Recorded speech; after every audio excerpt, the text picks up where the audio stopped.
প্রাচীনকাল থেকে অলংকার কিংবা সঞ্চিত সম্পদ হিসেবে কদর ধরে রেখেছে স্বর্ণ।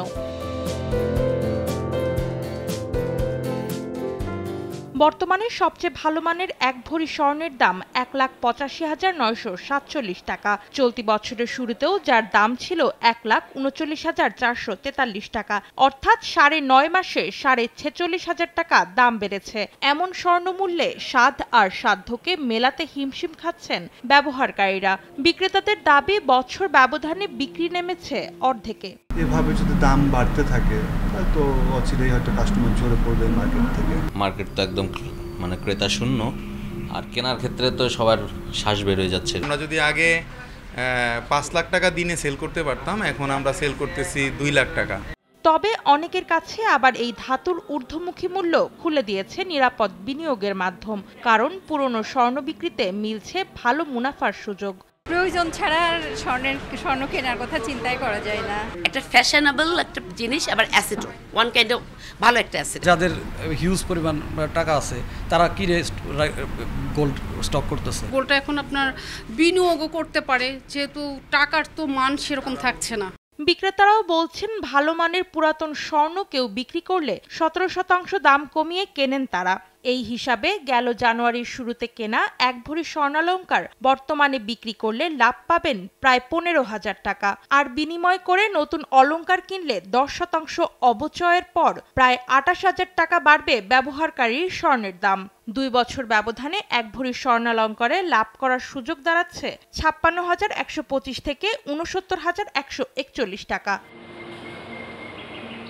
অলস টাকা স্বর্ণে বিনিয়োগকে লাভজনক হিসেবে দেখছে স্বর্ণ ব্যবসায়ীদের শীর্ষ সংগঠন বাংলাদেশ জুয়েলার্স সমিতি। আমাদের এখানে শুধুমাত্র যারা জুয়েলারি বিজনেসের সাথে ইনভলভ তারা বিনিয়োগ করে শোরুমের জন্য বা অন্যান্য কিছুর জন্য, তারা কিনলেন আবার কাস্টমারের কাছে বিক্রি করে দিলেন, রিজার্ভ আছে কিছু, এইটুকুই বিনিয়োগ। এত টাকা ইনভেস্ট করা এখন অনেকের জন্যই বিরাট ব্যাপার। গয়না হিসাবেও তারা শখ করে যে গয়না কিনবে, একান্ত প্রয়োজন ছাড়া কেউ এখন গয়না কিনতে চায় না।